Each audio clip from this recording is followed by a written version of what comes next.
Hello दोस्तों, स्वागत है आप सभी का स्मार्ट बैंकर चैनल पर नए हो तो उसे सब्सक्राइब कीजिए।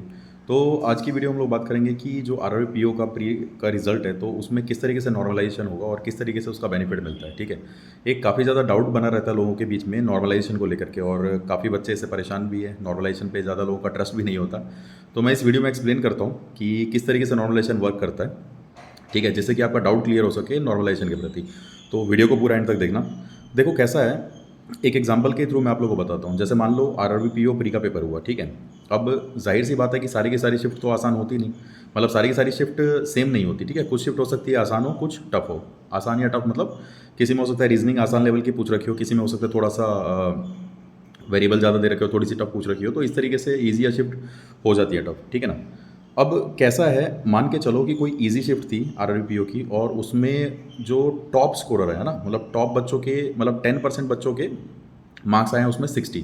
ये मैं मार्क्स की बात कर रहा हूँ, स्कोर की बात नहीं कर रहा, मतलब मार्क्स की बात कर रहा हूँ, अटेम्प्ट की बात नहीं कर रहा। अटेम्प्ट तो कोई 80 में से 80 भी कर सकता है, लेकिन वो स्कोर नहीं है। ठीक है ना। तो मान के चलो कि कोई आसान सी शिफ्ट थी और उसमें जो टॉप स्टूडेंट है, टॉप 10% स्टूडेंट है, उन्होंने 60 अटैम्प्ट किया है। मतलब वो 90 परसेंटाइल की कैटेगरी में आ गए। ठीक है, क्योंकि वो टॉप 10% स्टूडेंट है। तो टॉप 10% स्टूडेंट ने अगर 60 स्कोर उनका आया है, और कोई अगर मान लो टफ शिफ्ट थी, उसमें जो टॉप परफॉर्मर्स हैं, टॉप 10% स्टूडेंट है, उन्होंने सिर्फ 50 तक बन पाए, मतलब एवरेज स्कोर है ये। ठीक है, इजी शिफ्ट में मान लो कि एवरेज स्कोर रहा 60। ठीक है, टॉप 10% स्टूडेंट का। और जो टफ शिफ्ट थी उसमें एवरेज स्कोर रहा 50।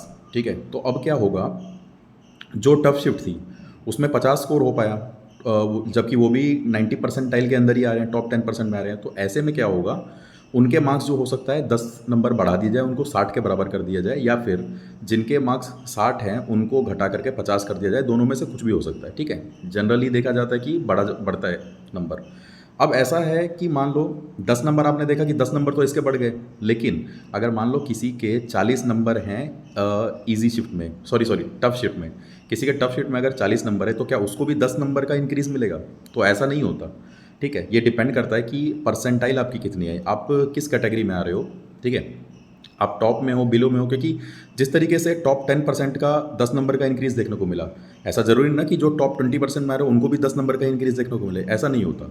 इसलिए नॉर्मलाइजेशन में किसी के मार्क्स कम बढ़ते हैं, किसी के ज़्यादा बढ़ते हैं, किसी के बढ़ते ही नहीं हैं। ठीक है, तो ये नॉर्मलाइजेशन का कॉन्सेप्ट है। आई होप इस आपको नॉर्मलाइजेशन का कॉन्सेप्ट थोड़ा सा समझ में आया होगा, इससे थोड़ी क्लैरिटी मिली होगी। ठीक है ना।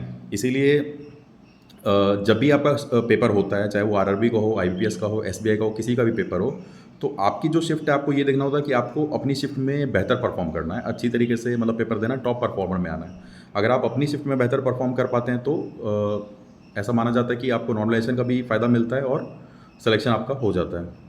ठीक है, बाकी अगर आप लोग के और कोई डाउट्स है तो मुझे कमेंट सेक्शन में लिख सकते हो।